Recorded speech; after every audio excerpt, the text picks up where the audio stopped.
Yellow just walking in the house in my road, gotta make her put it on. She don't like wearing clothes, just left Concord, North Carolina. I was licking on booty in a whole lot of vagina. Eat a boozer with some ice cream, she'll remember you. Ice Cube make it chip, shiver like the winter do. City with the crew, had to get some food. I see you looking like you do. Had to make a move, make a move. What's up, y'all? Snade Almighty, aka the Global Dark-Skin Ambassador, with another Rikers Island Story exclusive interview, man. We've been working on this for like a good month, man. Let the people know who you are, man. Who we got right now? Yo, what's cracking, my boy? You talking to Psycho Finesse, aka Psycho Loc. Psycho Loc my street name, and Psycho Finesse my music name. We want the people to know right now where they can find you, so go ahead and plug in whatever music you got and plug in all your socials right now before we even get to it. Alright, Facebook. First on Facebook, you can find me on Facebook at UG Smith. That's UG SMYTH. Smith with a Y, not an I. That's my Facebook. My Instagram, you can find me at Psycho Finesse Official. Let's start at the beginning, man, as far back as we could go, and we're gonna bring it to the present day. All right, so you are a self-proclaimed and not scared the jacket, and you standing on it. You are a Crip. Now, where are you from? I'm originally from New York, Coney Island / Crown Heights. Born and raised in Coney Island, but I did some of my living in Crown Heights as well. Well, I'm really all over, so you can really say I'm really all over, but I was born at Coney Island, so yeah. You turned Crip when you was how old? Alright, well, to be exact, I was already throwing them Crip at the age of 13 and under 13, but I ain't officially come home Crip until I was exactly 16, due to the fact I was around real thorough OGs to where there was on some hell nah, nigga, you ain't about to be Crip at the age of 13, take your ass to school. Which is what real OGs is supposed to do, by the way. Keep going. Yeah, that's a fact. You gotta remember, this is back in the day, so Crippin' was real. Well, it was some bullshit, but it was real compared to how it is now. That's basically what I'm saying. So yeah, it was still some bullshit, but not like how it is right now. What was it like for you growing up in Brooklyn as a young kid? You know what I'm saying? On what if you don't want to give too much detail, you don't have to, but what was it like in the house? What was it like in the house, like growing up for you? Like, how did you end up, taking a liking to the streets? Do you get along with both your parents? Like, if you could give us some insight on that. All right, well, first off, I'm going to give it to you raw. I'm going to be myself. If I can't be myself, then they don't need for me to be up here. I tell my people the same thing when I go into the studio and record music. But to answer your question, when I was growing up in New York, Brooklyn, shit was rough. I come from the Project Hard in New York type days where it was hard for me growing up in New York. You get what I'm saying? Like, I ain't have it, golden spoon and none of that. You get what I'm saying? There was more, you had to go out there and get it if you wanted it. And I was really forced into the streets if you think about it, because after my mom died, just to clear that, my mom passed away when I was 6 from a heart attack. My pops, like I said in the last interview, he lost his mind due to, he was fucked up mentally off of the strength of my mom, you get what I'm saying? So he couldn't raise us, couldn't take care of us and none of that, so that caused him to put us to go into the system. Okay. For those who don't know what that is, that's basically ACS, foster care group homes and stuff like that. I'm already traumatized due to the fact, like, damn, I really just lost my goddamn mom. Now, of course, at the age of 6, I really don't understand death, but I do realize that she's not here, so I end up going to stay with my aunt, which is my mom's sister. I'm going from house to house. I ain't never really had a stable house and none of that. You get what I'm saying? So I was really bouncing around from house to house until I got to the age where my family really couldn't deal with me no more, so they let me go into the system. The first time I went to the system was, I'm afraid to say 10. That was the first group home I went into. And I've been in the group home ever since up until adult age. Okay. While I was in those group homes, that's when I started wilding this shit. Because the way I looked at it at the time, like, damn, I don't even listen to my goddamn family. So what makes you think I'm gonna come to the goddamn group home and listen to y'all? And I don't even know y'all.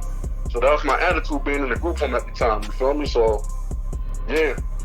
Yeah, I mean, I understand. I got a lot of family who they've been in the system, and it'd be like people, grandmothers and stuff, who try to like keep the kids in the family, but sometimes you don't have the right family, or sometimes your family they don't know the right way to love you. So instead, they'll just give you up. You know what I'm saying? And it be like that. It be like that. I ain't mad at them. Actually, it made me stronger. You get what I'm saying? So it is what it is. It be like that. All right, so moving further along, you said eventually you ended up in the streets. So correct. When you started chilling outside, you lived in a predominantly Crip neighborhood. Nah, every neighborhood I actually moved to before I actually turned on actual Crip, it was always blood. You get what I'm saying? Colonial, I'm originally from, that's a blood neighborhood. Okay, so was it? I was the only one out there that was actually Crip. Okay. You get what I'm saying? So was it a specific like the way that the Lokes moved that drew you more to that side? Because you could have easily went the other way and went red. Well, let me just say this then, because now you're getting into the detail on why I became Crip.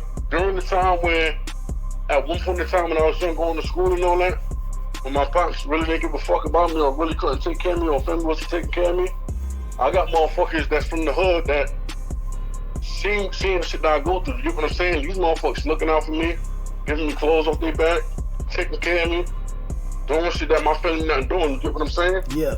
They doing everything that my family supposed to be doing. Reminds you. They don't really know me like that. You get what I'm saying? Yeah. But they doing these things for me. So I took it as like shit. I took it as a blessing. I ain't actually Crip chose me, bro. Yeah, because they was showing you love. They was showing you love, real love. You get what I'm saying? But further fast going on, later down the line, it was to where I got to a situation where I wound up getting in. I think I was in juvenile Spofford at the time when Spofford was Spofford in the Bronx. Yeah. I got into a situation. I wound up getting jumped by some blood niggas in there. Guess who came to my rescue? Crip niggas. Crip niggas I don't even know, never seen before. But it's just every time I get to some shit or a situation occur with me, the Crip niggas is always there. Coincidentally, I don't know how the shit happened, but they're always there. You get what I'm saying? So one day it got to the point where I put in enough work when I was in juvenile to where they asked me to be a part of the shit. You get what I'm saying? Yeah. I denied the shit due to the fact that I was telling you about I was around the older and they was telling me you can't be Crip because of your age, you're too young. So I denied it when I was there.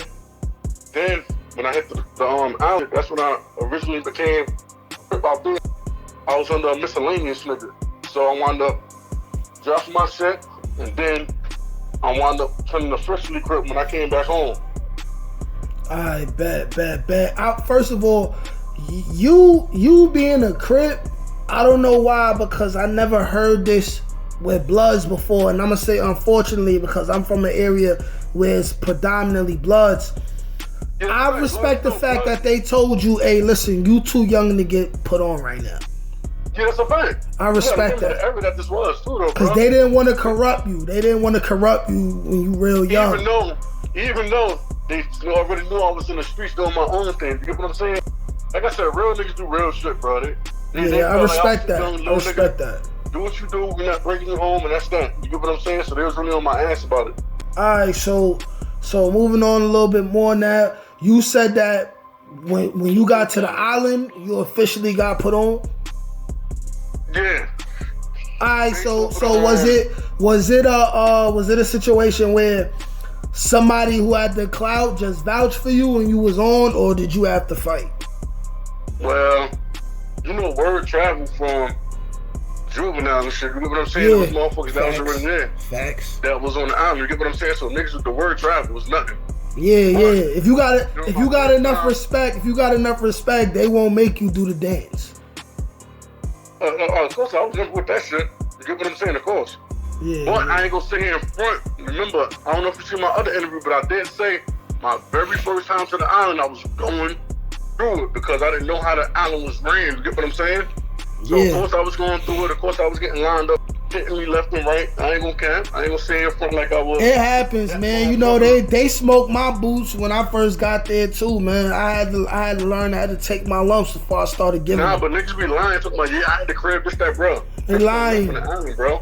And if you're not knowing this your first time there, bro, you're not about to tell me that you ain't had no problems at all, bro. You're fucking lying, bro. Yeah, that's a lie. Big cat. You You get what I'm saying? But never on, no. I was getting smoked the first time I went there, so I ain't gonna lie.